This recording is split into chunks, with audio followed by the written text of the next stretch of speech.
Howdy everyone, Pete Daddy here. Happy September. We are getting closer and closer to the start of FIFA 21. And with that in mind, I wanted to share with you 5 easy improvements to make FIFA fun again. It's been a rough couple years for FIFA. It feels like the game has become more and more of a chore, less and less fun. People just aren't as excited about the game as they used to be. So I have come up with some easy solutions that I think can just make people excited again, make people want to play. And these are all, like I said, easy things. It doesn't involve like rebuilding the game, tackling some of the core game issues. It's just more of those surface level things that I feel like they could just push a button, flip a switch, and then things would just be better. But first off, if you're new here, please make sure to subscribe down below. Also, check the description. Join our Discord server. We're building a really awesome FIFA community. Would love to see you there. But the number one thing is actually going to be a freebie for EA. They have actually implemented something that I am really in agreement with, something that they should have done a long time ago, but they have gotten rid of squad fitness cards.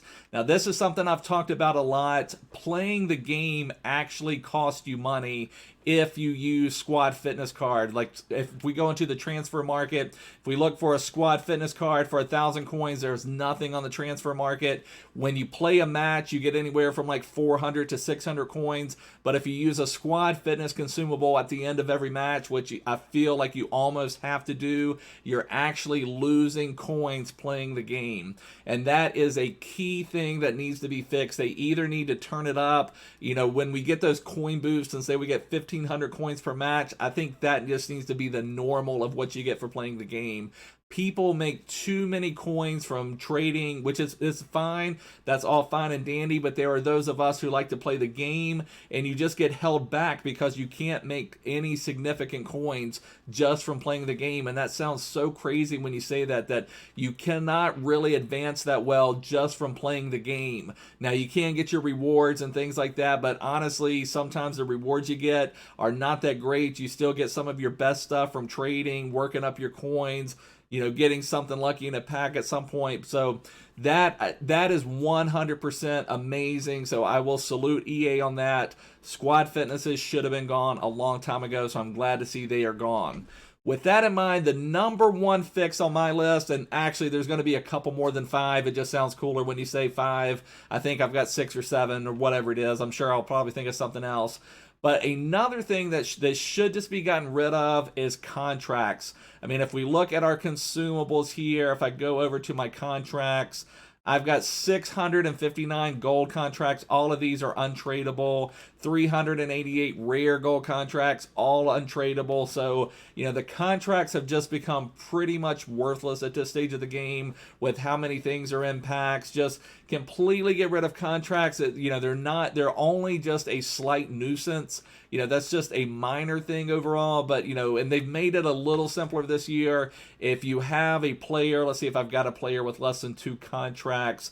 I do not, but when they're at 2 contracts, you can just highlight here, apply recommended consumable. So it's a little bit easier, but it's just one of those little nonsense things that you shouldn't have to do. I mean, I understand the purpose of it, contracts, all of that type of stuff, trying to make it feel more like real football, but it's just a nonsense thing, just a nuisance. That just get rid of contracts. When you have a player, he's just on infinite contracts, no big deal. So no squad fitnesses, no contracts. The next thing I would change, and this is maybe the first potentially controversial thing, I would get rid of chemistry. I think chemistry really hinders the game at this point. And again, it's another thing. I understand where EA was coming from at one point in time.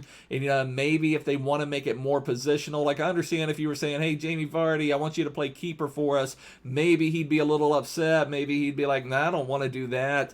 But I mean, it's nonsense. I mean, think about, you have teammates that sometimes sleep with each other's wives, and you're telling me that if I've got a teammate, those 2 teammates together, that they're perfectly 10 chemistry. So, I mean, things like that happen. And like I said, I understand where it's coming from, but we just need to get rid of chemistry. And I honestly feel, this is one to actually help EA. I think they would make more money if they got rid of chemistry. There have been so many SBCs. Like, let me just see if I can look through any of these. Like, flashback players are probably a good one. Let me just turn this on concept players on. I'll probably get to some of the older ones, or even some of the, like, I did not complete this Axel Witsel. I thought this was an insane card. However, I wasn't playing anything Bundesliga. I don't think I even had any Belgians on my team at the time, so I just said, nah, forget it. I'm not going to do the Axel Witsel. Similar. I'm just trying to think of someone else. Miranda's another one. He was Chinese Super League. Looked like a really strong center back, but I couldn't link him, so I didn't complete him. How many of those SBCs would be completed in addition to the ones that are already completed if there was no chemistry? And so then EA could churn our clubs more, in theory, get us to make, they would make more money, which, I'm not trying to help them make more money, obviously, but, I'm just saying that that's something that I think would make it more fun for us, plus also help EA make a little more money. But whatever, I just think getting rid of chemistry would make things so much more fun. So I know I will rack my brain sometimes trying to think of something. Like, I just got this Matuidi recently. This team right here is the team I'm going to use to go after the Sane objective, so it's not my main team. I'm playing Matuidi in my main team, but, I had to rack my brain a little bit on how am I going to get Matuidi in my lineup and also have De Bruyne. But, it's like if I wanted to bring in, let's just say I wanted to play Salah at striker. You're telling me that Salah playing striker is only going to be on 4 chemistry. I mean, come on. Mo Salah would be like, oh yeah, let me play some striker for you. It's not going to happen. So I understand the basic concept, but it's run its course. Let's get rid of chemistry. That would make the game so much more fun. The next thing, we're going to harken back to the days of FIFA 18, and this was one of my favorite things about FIFA 18, and that was the daily knockout tournaments. I say we, I'm assuming we all did from things I've read. I think a lot of us just really enjoyed these, but they were so much fun to play. I think you got 8 attempts per day to play. And what I would usually do, I would take in my backup squad. So I wouldn't play with my main team. I would make like these other teams. Like, I remember I had like a Riyad Mahrez from that time period. I think he was still at Leicester at the time. I could be wrong, whatever. I just remember compiling some more fun teams, trying them out. And if you lost the daily knockout tournament, it was no big deal. The other thing I liked about the daily knockout tournament is you had to win one of those to make it to weekend league. It was either win a daily knockout tournament or make it to Division 1. So weekend league felt more like a Champions League at that point instead of just accumulating rivals points. So felt a little bit more prestigious at the time than it does nowadays, but the daily knockout tournaments were so much fun. And if you look at our main game modes right now, our competitive modes are division rivals and foot champs. And both of these modes are just cutthroat, sweat for your life, heart attack till the very end, try to see out some results. You just do not have a lot of fun playing these games back to back to back. The daily knockout tournament, when you can play it and not have that stress, it's competitive but not stressful, and that's what we need in this game. Now, I love foot champs. I've seen a lot of people say get rid of foot champs. I personally love foot champs. I love the competition. I love trying to get better. I love seeing what my results are. But that's the one game mode I feel like that's the one where you're going to really compete for your life. The rest of them you want to compete but also have fun. And so that's a really fine line in a game. Most of our game modes now, we're not having fun. We're just trying to grind out some results. But the daily knockout tournaments were so much fun.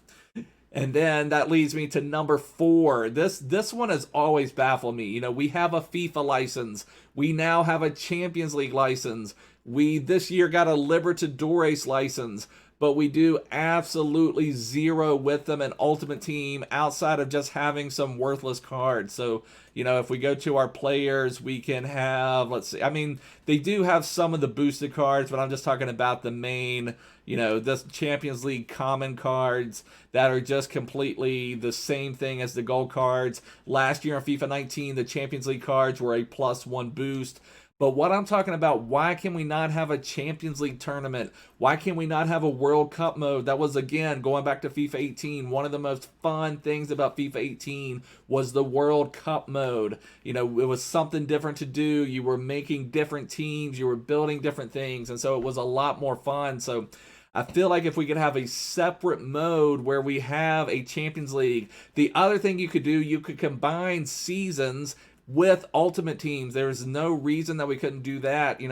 I would say all of us at some point or another are some type of football fan, so it would be fun to just take Bayern Munich's team, whether you want to use their gold versions or if you want to use their highest rated version from Ultimate Team, whatever it is, but just have Bayern Munich play Barcelona and duke it out, and whoever wins gets some type of reward. I mean, that would just be fun. It would be something different, something you can grind for. I mean, I would think it would be better to do that, maybe combine seasons with Ultimate Team instead of having to make us make full Bayern Munich or full Barcelona teams or full Brazilian or whatever, make so many of them. But I'll get to something about that in just a second. That was a lot of fun, but I think it would make it more fun if they kind of combined seasons with Ultimate Team, and then the winner gets some type of reward at the end. And maybe you could even make it like handicap, so if you played with Bayern Munich and won, then maybe you get a premium gold pack. But if you played with Ajax and won, you got a prime gold players pack. If you played with I don't know, one of the lower qualifiers, trying to think of someone from a lower league, or just say like someone like Celtic, they're not a bad team, but generally not one in recent years that you think is going to win the Champions League. If you won with Celtic, you got a ultimate pack, I don't know, just something like that, just other game modes that aren't these just sweat fest, grind out for your life. At the end of the match, you're just like, whew, oh my gosh, I'm so glad I got that win. Or, oh my gosh, they gave up a goal in the 90th minute. You just have that passion for it because you're just trying to grind out results and trying to get a little bit better rewards. We need more fun game modes. And then that leads me to something else. And again, we're going back to FIFA 18. It feels like FIFA 18, it wasn't the best game in the world. That was when we kind of started going downhill, but it was a fun game and it seemed like we had more options. But FIFA 18 was the last time the World Cup came around. So we were, having weekend leagues as the World Cup was starting to kick off. And at the very beginning of the World Cup, we had a weekend league where you could only enter with players from one nation. And I love that. I know I just said something a few minutes ago that it may not be great for us if we had to compile our own like Bayern Munich teams or something like that. But with nations, I think it's maybe a little bit easier. So, if you needed to make an England team, which is what I did in FIFA 18, I remember I had Team of the Year, Harry Kane. I had a Sterling. I had some fun English cards. I remember I had like a League One Team of the Season card that I was playing with. It was just fun. It was different. It was not the same weekend league, weekend after weekend after weekend. It was something different. You were coming across different teams. People were trying new builds. It was something fun. So I would say maybe one weekend league a month, they could do something where it's just nations or where it's just a league. You can only enter with players from the Bundesliga, or you can only enter with players from one league. So, people can make a full Bundesliga team. Now, I know people kind of do that, but maybe that would eliminate some of the hybrids or some of the icons for a couple weekend leagues. Just give us something different to work for. Change it up a little bit instead of the same thing week after or weekend after weekend after weekend. The other thing I would really say, and something I would like to see, I am someone who grinds the game. I will grind SBCs. I try to open up tons of packs. And what ends up happening to me time and time again, I end up having lots of duplicate players. And here a few days ago, I had duplicate Raúls because I packed Raúl a second time from a Moments pack. Now, I will give EA a little credit again. They have made a few strides in that. They've got quick sell recovery in the companion app and on the web app, but I think you can only use that like 5 times a month. I don't know. I still haven't, and sometimes I just forget about doing that. But, at least it's a step in the right direction there. So, but I would just say, why can't we do this kind of how we have like consumables, like our contracts, for example, we can just have 659, whatever. We can have a number of them. So instead of making us discard them, let us keep our duplicate untradeable cards and not have to quick sell them for nothing. Or just let us keep a stockpile of player cards if we need to. Now, I understand EA could be concerned about people manipulating the market this way, but I think that you could either make it to where you can only keep duplicates of untradables, because when you have a tradable card, you can either list it on the transfer market or sell it. So maybe just make it where you can only keep your duplicate untradable, something like that, because then that's not going to affect the market anyway. But it's frustrating to think about how many cards we have just quick sold because they were duplicates that you're not going to go through the trouble of trying to get them into an SBC or something like that. Just so many 78 rated, 80 rated, 81 rated. And this time of the year right now, my team is completely bare on like 80 rated to 81, 82, 83, 84. I've got like 94, 95, 96s out the wazoo, but those 80 to 85 rated cards I have very few of. So if I would have been able to keep a lot of my duplicate untradables throughout the year, then maybe I'd be in a better situation. These are cards I packed too. So that's the thing, just make it a little bit more, especially as EA goes more and more towards so many untradable rewards. So I would like to see them be able to have duplicate untradable storage. The other thing I would like to see, that one thing this is something that should have been going on for a long time. I went to the wrong thing here. I'd like to see better stat tracking.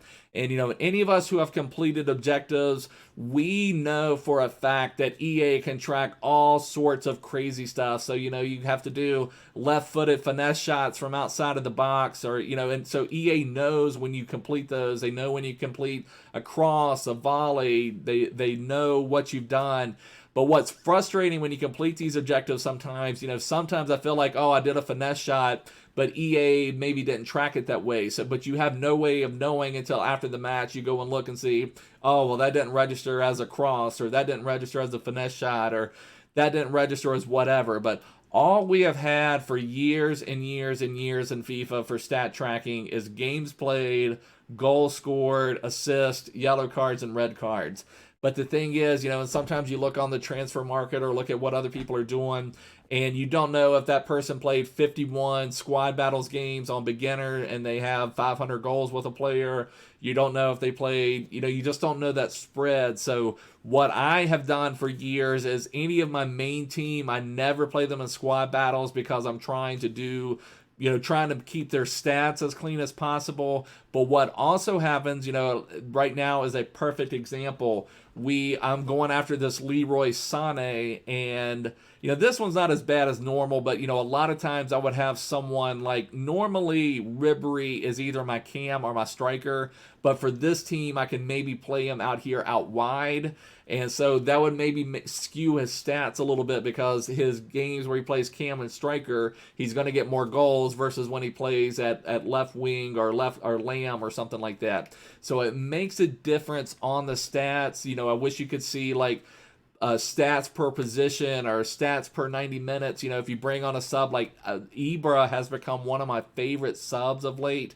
But what I don't know is, I may have played Ibra in some squad battles. I don't remember for sure because I didn't have any intention of starting Ibra for a while. But I've brought Ibra on as a super sub of late. He's been absolutely phenomenal because he's such a different player. It kind of makes my attack unpredictable because I bring him on a lot of times late in the game. So then my opponent has been used to all my fast, agile players, and Ibra just is a completely different challenge.